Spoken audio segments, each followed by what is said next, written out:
High বন্ধুরা, আবার তুমি কেমন আছো? আসলে খুব ভালো আছো।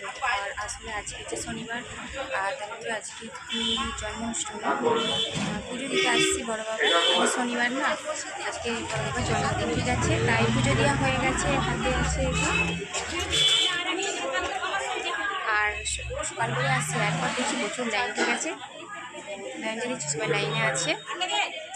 আর এখন ঠাকুরের প্রসাদ দেবো, সিঙ্গি দেবো। আর তার উপরে আজকে হচ্ছে তোমার জন্মাষ্টমী না, রাত্রে হচ্ছে গোপালের খাবার তৈরি করতে হবে, সেইটাই করেছি। সে রাত্রে আজকে সারাদিন কিছু খাবো না, সে গোপালের না, গোপালকে না খেতে দিয়ে রাত্রে খাবো না, ঠিক আছে। আর বাকিটা দেখতে থাকবো। এখন পুজো দেওয়া হয়ে গেছে, হাতে হচ্ছে প্রসাদ, বাড়ি যাবো।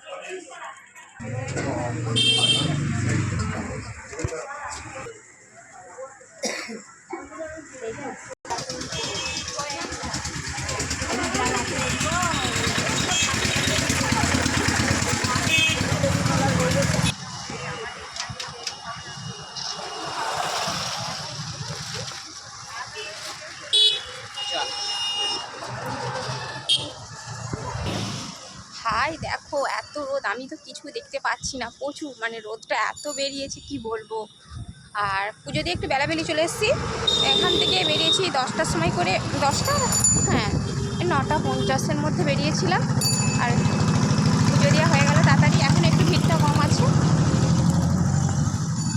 আর প্রচুর রোদ দেখুন, পা যেমন ডুবে যাচ্ছে। তারপরে এরপর আবার হচ্ছে যে খাবার মানে রান্না করব বরের জন্য, তারপরে হচ্ছে বিকেল থেকে গোপালের হচ্ছে খাবার তৈরি করব। আর রাত্রে তো বাউন ঠাকুর আজকে মানে স্নানে একদম পা দেওয়া যাচ্ছে, মানে এত রাস্তা পাতা মানে পেতে গেছে, পা তো দেওয়াই যাচ্ছে নি।